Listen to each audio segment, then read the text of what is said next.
Good morning, Australia. Good morning, Holyoke. Ooh, Not traveling. I not am back. I've been traveling. That's why I've been missing the past couple days. Just jet setting around. yeah. Sorry, guys. When we just do real estate's just our hobby. We're both independently trust fund babies and very wealthy, so we gas up the G80. When there's a deal on fuel, and we just not that we need the deal on fuel. That's right. I was in the bank this morning, and they're like, "Where's my?" The security guy was like, "Where's my buddy?" And I was like, "He's on vacation." Like, um, really? I'm like, no. I've wondered, like, honestly, it's been something I've like truly thought about. We're young guys. We have a long road ahead of us to build our business, to become, to build our dreams, to do all these things. And, you know, even though a couple of the years have been, it's been a roller coaster, as all entrepreneurs understand. I wonder, like 10, 15 years from now, 20 years from now, it's like, what will what will my kids sound like? I think it was Shaq who used to say, like, remember, kids, I'm rich. You're not rich. Yeah, yeah, great, very funny, great. No, yeah. Sometimes I'm like, I was texting with our good friend Avi yesterday, and because I was I asked him if he had the copies of some old paperwork, and he was just like, just like quick back and forth texts, like, how you doing? And I'm like, good. Like, I feel like as sharp as ever. Like hoping for some, like smoother season, like a strong win, hopefully coming soon. And and he's like, yeah, relating. I think a lot of people can, especially the past couple of years, have been able to relate to that one way or another. And but I was thinking, I'm like, man, it would be kind of nice to have like a period, like maybe like a year where everything feels like it's going right. Like that would be cool. That'd be cool. Um, and then I'm like, maybe, because and when you're listening to people like on podcasts, like in real estate or just like entrepreneurs in general, you know, some of them make it sound like the certain things or like you're sort of comparing what you think your situation is compared to like what you think their situation is, and like, oh man, like they have it so much easier than me, and they may Danger. not. But I'm like, you hear about some stories, like especially like after like maybe someone's been through like 10, 15 years of like just grinding and like feeling like they're never gonna make it, and then like they find like a winner and then they exit or something, and then they'll like, and then if they exit, like if they completely come out of the business, which is not like not saying that that's what I want to do or anything like that, but I'm just trying to put my mind there. And they're like, yeah, I took a couple years off. I'm like, yeah, that sounds cool. I was listening. I think you sent it to me. It was a podcast, and it was talking about James Dyson. I was listening to it earlier today, and I guess he wrote his first book, and it was just basically like they said, like 15 years of just struggling and getting through, like through the mud. And Shoe Dog, which is like the founder of Nike, Phil Knight, which, if you don't, it's a great book. I love that book. But also, like, the fact that Nike was 1 to 2 quarters away from bankruptcy effectively for like over 20 years. And you just don't think about, like, the giant Nike being so, like, fragile as a company, and that entrepreneur just going through, like, so much pain in the super early years. And now when they're like super rich and loaded, and they're still at the front lines doing everything in their company, I imagine, like, it's got to be so much more fun, because it's like For you've sure. got you've kind of, like, it's like getting your rocket out of gravity, which is where all the fuel and thrust is needed. And once you get up there, it's like, okay, I've you know not that I've made it, but, like, I don't need to, like, I don't need to put my energy and effort into, like, thrust mode. I can just steer. And Right. like that's got to be a lot of fun. Definitely sounds like a lot of fun. Definitely Yeah. sounds like a lot of fun. I think they said James Dyson had like 5,700 prototypes. Yeah. 5,700 or something, or 5,300. Like it was over 5,000 prototypes of the Cyclone vacuum that he worked on for over 13 years. Yeah. Yeah. It's awesome. But then, it's always funny because you listen to lots of entrepreneurs once they're past that like blast off stage and they're like, man, those were the best years of my life. Like, I wonder, and I'm like, hey, imagine, like money isn't an option and you've got every, opportunity to do whatever you want. Like, am I going to look back and be like, man, those hard years were the best years? Maybe. I welcome that observation. Yeah. Not in a rush, but I welcome the observation. Jocelyn, good morning to you. Yes, we are real estate investors and developers. We've been in business for about 9.5 years together. We're in Massachusetts. We buy distressed real estate, renovate it, fix it up, either rent it and then sell it for profit. We work with other investors who want to participate in real estate deals. And a couple times a week, we jump on these live streams and talk about, usually we just shoot the shit for a little bit, and then we normally look at a deal that's available on the market. Harrison, where do you want to look today? What we were just kind of talking about before jumping on here had me thinking, like, do you want to look for that commercial, like that larger scale value add type? We may have to go to LoopNet too to see some of those deals, because not all those deals go to MLS, even if LoopNet, maybe not, they're not the best deals in the world, but we got, everybody says one of our first coaches said LoopNet is where deals go to die, which I thought was so funny. But that is what actually brought us to Holyoke. It wasn't, we didn't buy that deal. We wrote an offer on that deal, but that piqued our interest. So, a lot of love for LoopNet, but I think that'd be a fun place to explore. Speaking of Holyoke, we've looked at this one. Oh, I don't know if it's up yet. I'm not looking. But yeah, that is leveraging the network of LoopNet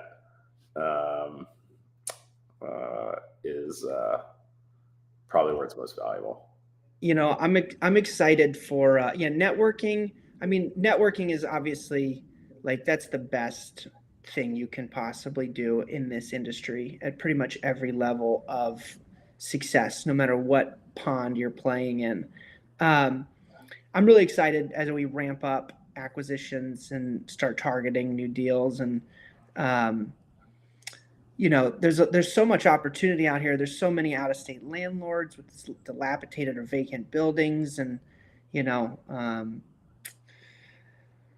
I'm excited. I'm excited to pound the pavement a bit more now that we're closing in on these 15 buildings that we have right now, as we close in on the financing for all of those and get those through the funnel, and then look at what's the next piece of the pie look like.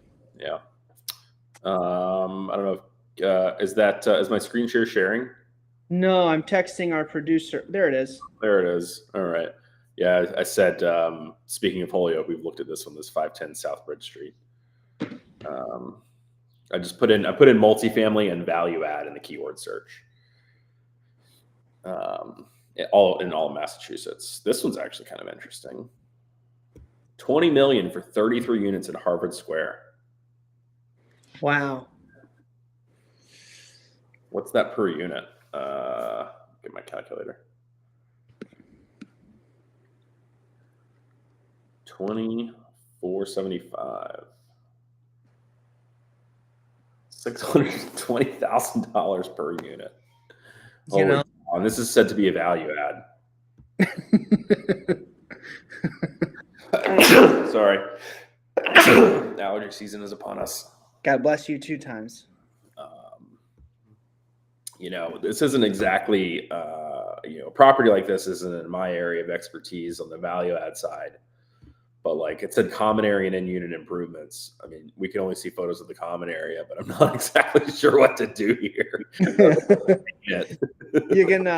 You can put in a fancier tile and a nice chandelier. Yeah, you can paint it. You can put in a nice chandelier, and truly, actually, sometimes that is the value add. That Yes. whether or not it is, you're going to get a fantastic like it's going to give you the return that you're kind of thinking or not. But like, it's amazing what paint can do to a space. If this is carpet, yeah, find a way to like get rid of this carpet, like clean it, paint it, sort of make it feel textured wallpaper. Yeah, make it feel restored. Yeah, textured wallpaper is a great idea.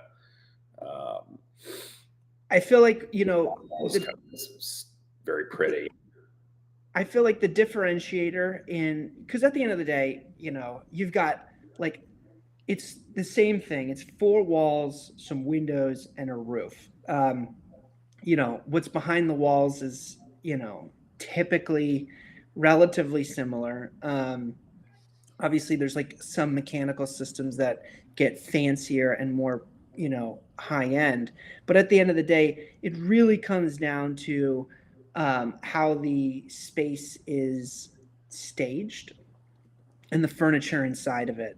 Like, yeah, some of these, there are some homes here in Holyoke that are $350,000, and if you walked into the front foyer or entryway, you would think that it is the same, it's the same home literally that's in Brookline. And if you make it feel as nice inside, then it's virtually indistinguishable except for the character of the neighborhood. And that's why they say you can fix the house, but you can't fix the neighborhood, boys and girls. That is right. Okay, I'm downloading this brochure. It's a little outside of our normal. This is a very nice brochure.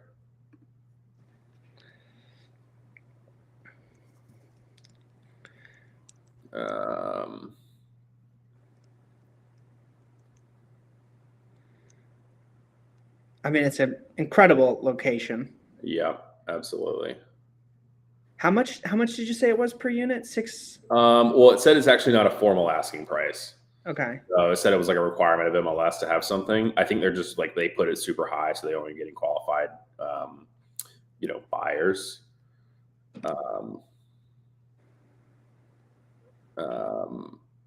But let's see. In place rents that are below market as a 100% market rate building. Okay, so there's no like, no rent control. I don't think rent control's in Massachusetts yet. But no rent control or affordability or anything like that. All right, I'm trying to find gross revenue, which I don't see advertised.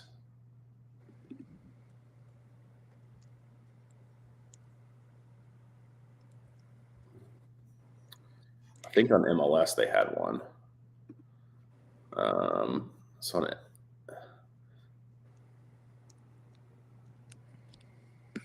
$239,976, but didn't it say pricing is not a formal asking price?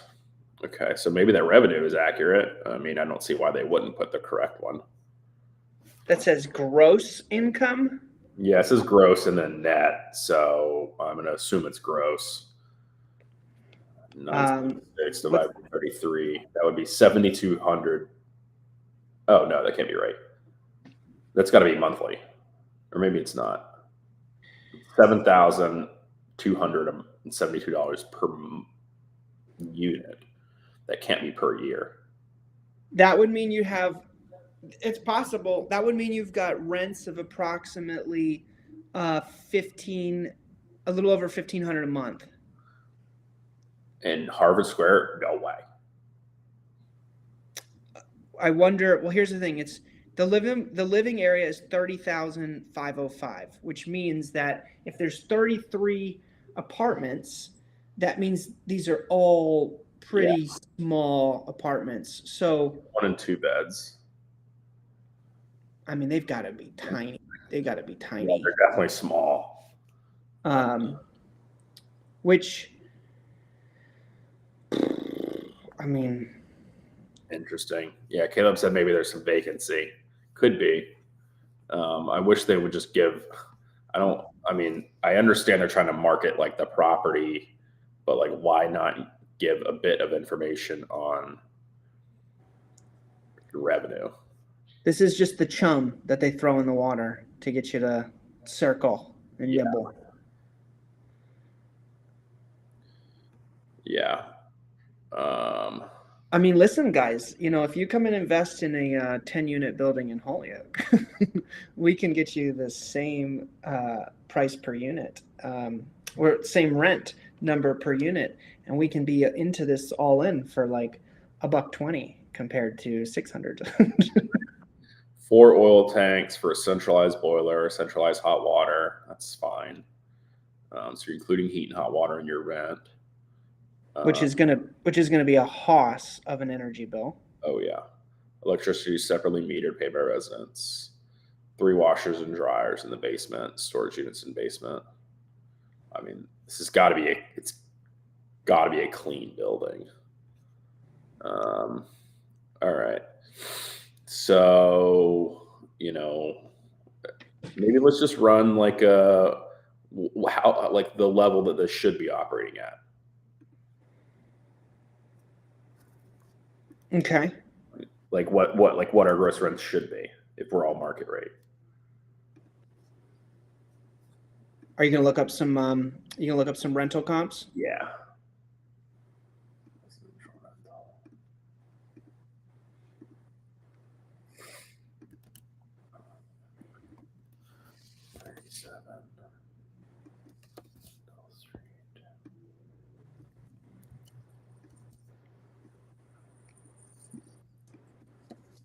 Maybe like within a half a mile. So many. Let's do 1 to 2. 500 to 1,000 square feet. Yeah. Try to narrow this. Maybe look at low priced, like try to imagine. Well, okay, let's just see. Yeah. 1 bed, 550, 1,700. And this is, my guess is this is probably the condition of the units, if I had to guess. Yeah. So, you think if you're going to buy an asset like this, you have to plan to come in and make upgrades. I don't think, my guess is $1,700 a month isn't going to cut it for what you need to perform at. So that's sort of the low end on the 1 beds. Oh, let's go to no parking. Love that. Narrow our search here. 48, still a ton. Oh man, that's crazy. So top of market, 2 bed, 1 bath, 900 square feet, 3rd floor, 2-bedroom apartment. So this is a comparable building, and you can see this is much more updated, but it's still not like. It's got nice floors and a good paint job. Yeah, it's not impeccable. It's like new lighting. 4,000 for a 2-bed. 2-bed, 1 bath. This is. But okay, yeah. Trying to beat this quality, I think, of this one. Let me just zoom in here. So this is like, these are the old Sachem cabinets. Yes, they are. From the 60s. But you're trying to beat this quality, and this one, I mean, it's active, but 3,500. Contingent 3,500. Little nicer, but still like there's oldness to all these buildings. These old galley kitchens. So maybe like we're trying to do a pro forma for this, maybe 3,500, 3,600 on the 2 beds. It's 34.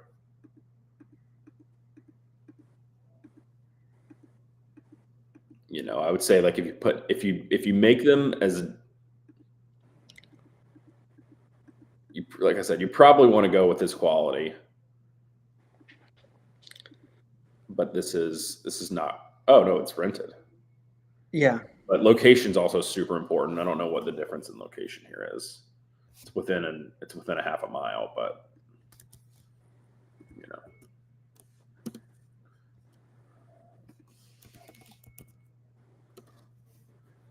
All right, so this is subject property location.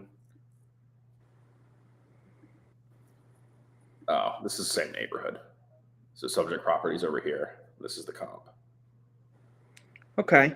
So, let's say we're being optimistic, maybe. Okay. I don't know. I mean, this is for fun. So let's say, there's 26 1 bedrooms and 7 2 bedrooms. There you go. Yep.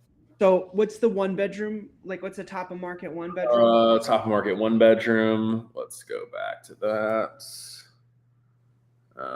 500 to can't be more than they can't be more than 700 square feet. Let's say 800. 1 beds.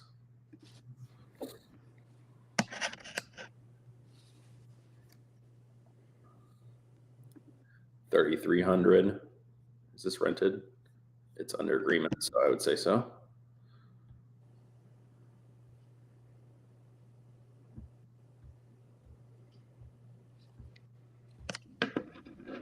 The boys are back.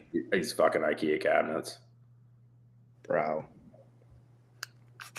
Value add.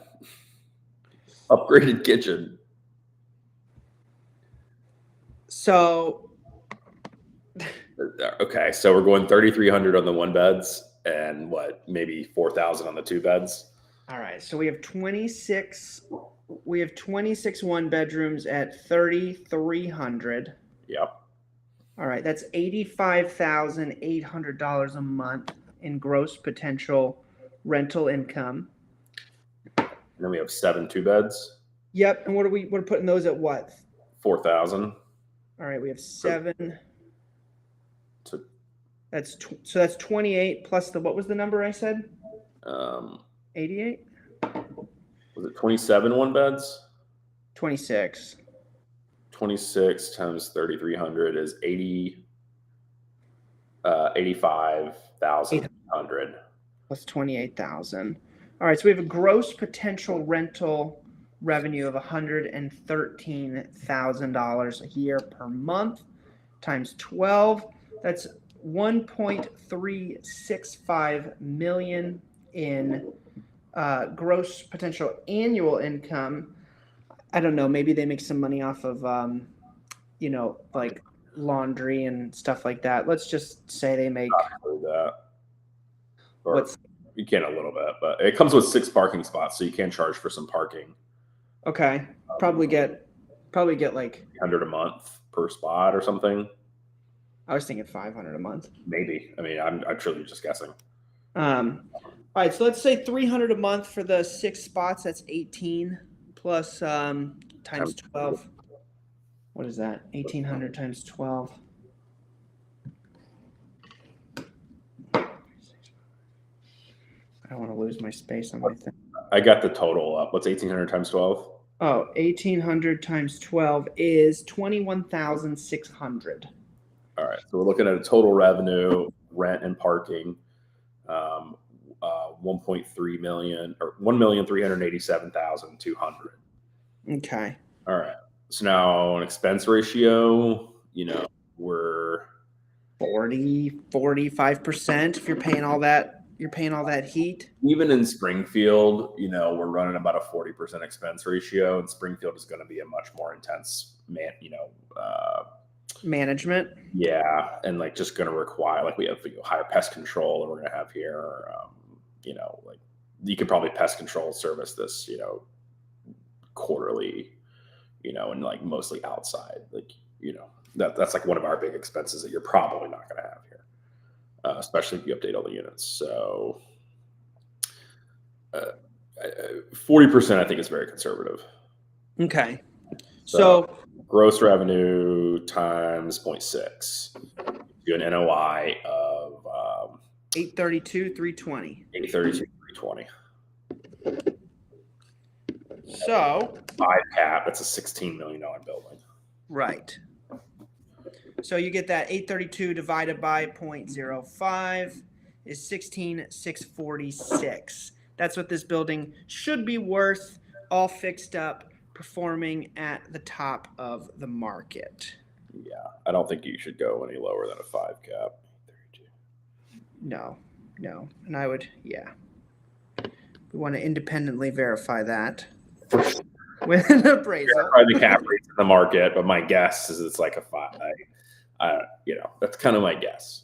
We could see 7.5 caps in Holyoke. They probably can still. It's residential. It's not office. Yeah. It's and who knows what the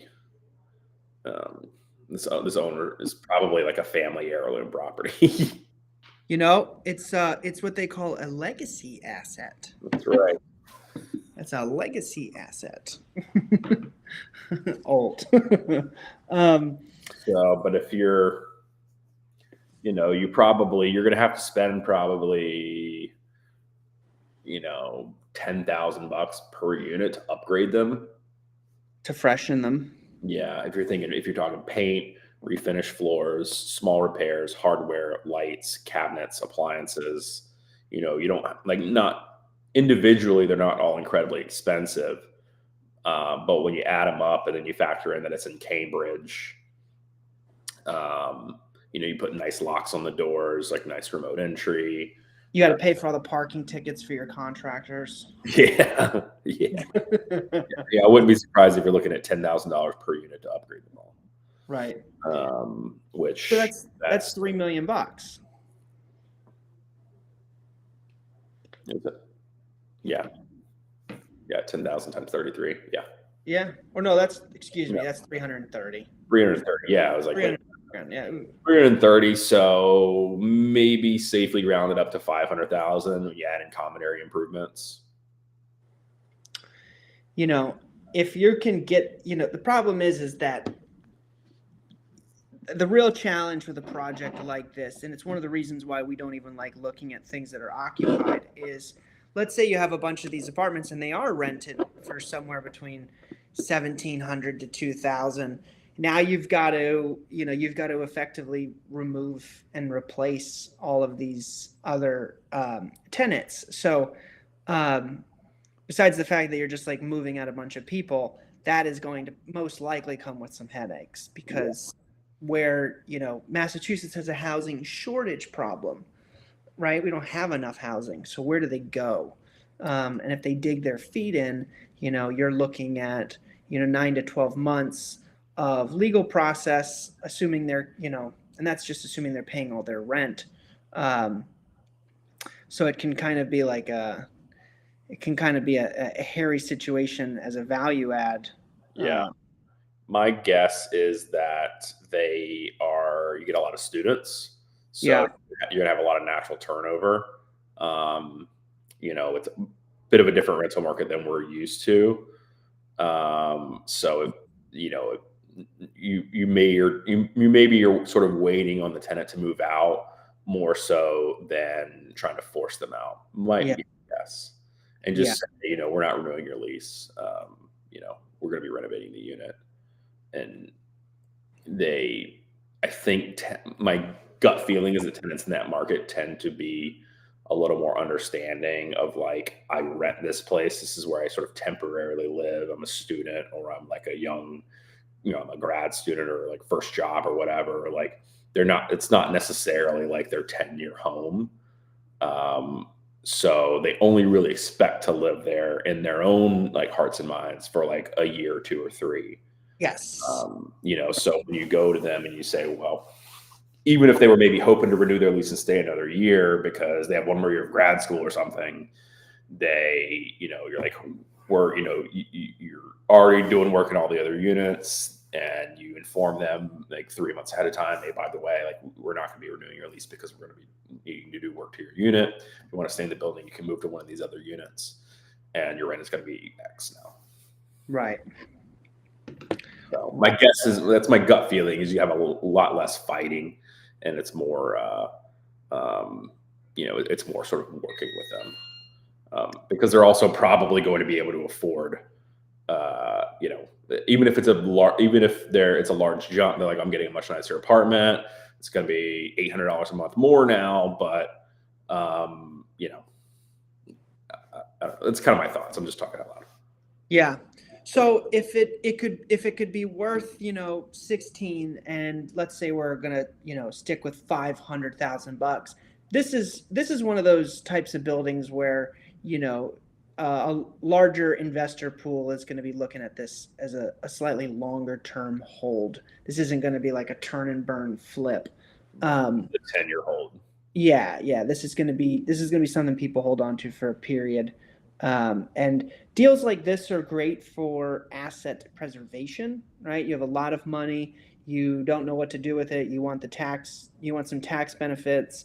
You put it into a piece of real estate like this in a super strong market, surrounded by colleges and medical tech and great jobs. It's going to be harder for this to be a really strong cash flowing asset, with a high rate of return on your investment, but different strokes for different folks.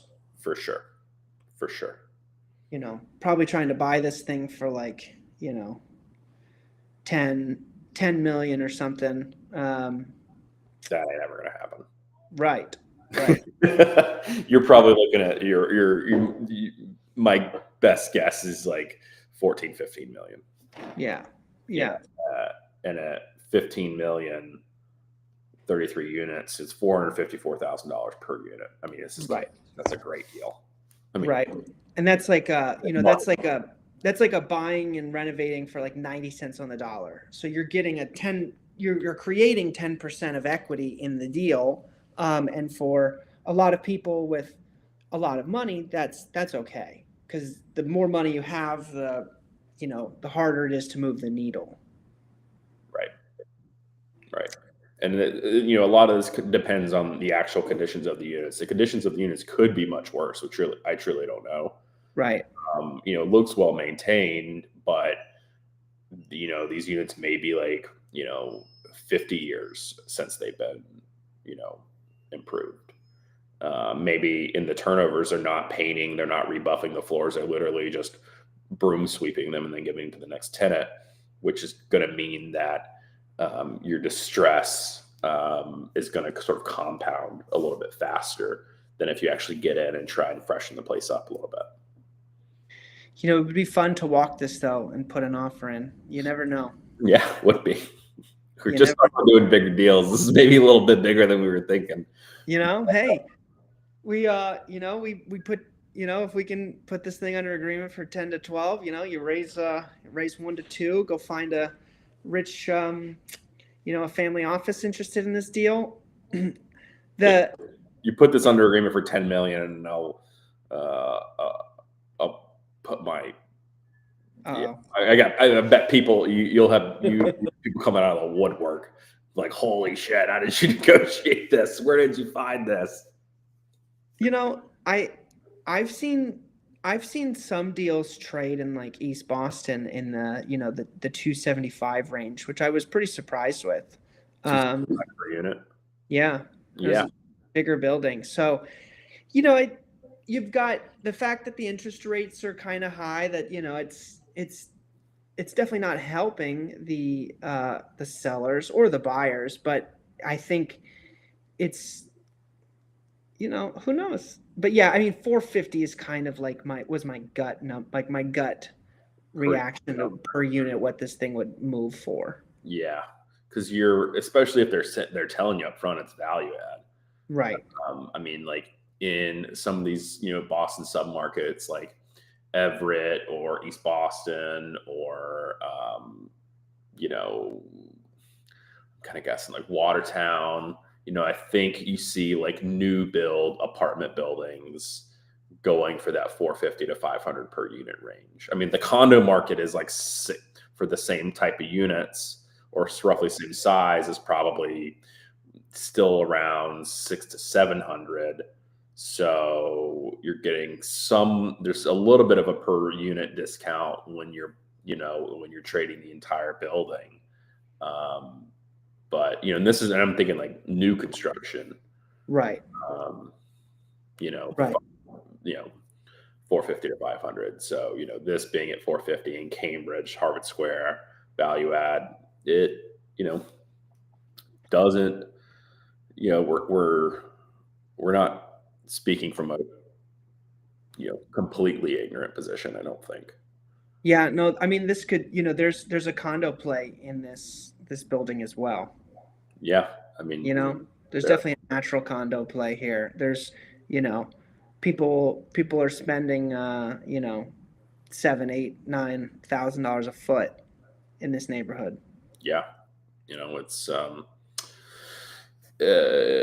you'd have to do a lot more work, certainly. I think like, open up the kitchens a little bit more. You probably have to, you're going to have to get off this single boiler. You're going to be putting in, mini split type of units or something, where you can individual, install like per unit HVAC, you want air conditioning. It's possible. You'll spend a hell of a lot more, probably more like 50 grand per unit, at least 75 per unit to bring them up to the top of the market. And then you might be able to, yeah, I mean, and maybe even more like 100 grand per unit. Who knows? I mean, the condition we can't see, but yeah. Well, that was fun. This is fun. They're fun to look at, Yeah. And I think maybe, certainly 8 years ago, when we were probably looking at some of these type of deals 8 years ago and really had no idea what we were talking about. But I think even the deals that we, our current portfolio now, if we were looking at those, sorry,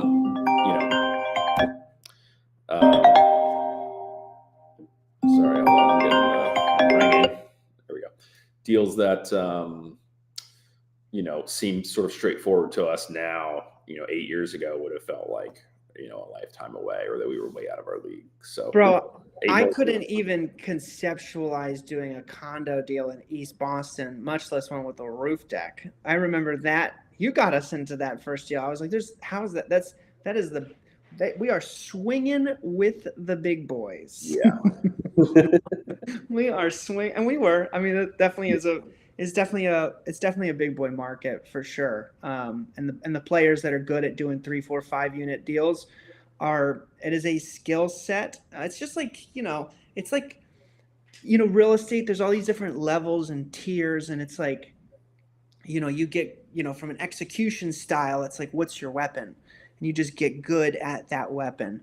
And then you scale that. There's some guys out here in Springfield that are doing 50 to 100 house flips a year. And you're like, how is that possible? And it all just comes down to systems and team. Yep. And financial backing. Yeah. Key component. But like you said, if we lock this thing up for $10 million, the money will follow. It will. Yep. Just find good deals. Dwan said, if your first offer isn't insulting, it's not low enough. So, maybe we go walk this thing and we have a conversation and we're like, you tell the agent, this is how we derived to our number. And they'll be like, great, kindly go pound sand. Yeah. I mean, this is an established team here. Cushman and Wakefield, they got 6 fucking brokers on this thing. Yeah. This is one of the ones that gets on Traded Boston, and you have it's like 12 people in the photo. Yes. 4 or 5 like property level brokers and like 3 finance brokers. You'll see those photos and I just laugh. That's it. A bunch of fucking dweebs. But I made something that I'm looking at it. I'm like, wow, these people made more money off this deal than I made this year. Totally. Yep. They and it's hard to it's like anything. It's hard to build into this level of execution as an agent. So kudos to the 6 guys on the team. Yeah. I'm sure they're knowledgeable. I'm sure they've done a number of deals. Like no property owner is gonna just go. They're not gonna hire me from Vicente Realty to go sell this property, even if I've sold a couple commercial multifamilies. Like they're gonna hire someone who is very knowledgeable, that's got numbers for deals in the past. I'm not trashing Vicente Realty. Cambridge just isn't their market. Dude, don't say that. I know you could get these. Now I want you to go get a Cambridge listing to prove yourself wrong. Yeah, sure. Let me just spend 5 years building up my book of business as a broker. Yeah, I got your mailer. You can certainly come across those like old school property owners that just like, the majority of real estate in Cambridge and Holyoke and Boston, wherever you're talking, like so many of them are just owned by mom and pop. Inherited properties, DIY, like people that just like, it's not that they don't know that they have something valuable. It's not that, but it's just like, they're just not in the world of like commercial real estate. Yeah. It's like some other, they might just be hiring someone on convenience or calling you on convenience or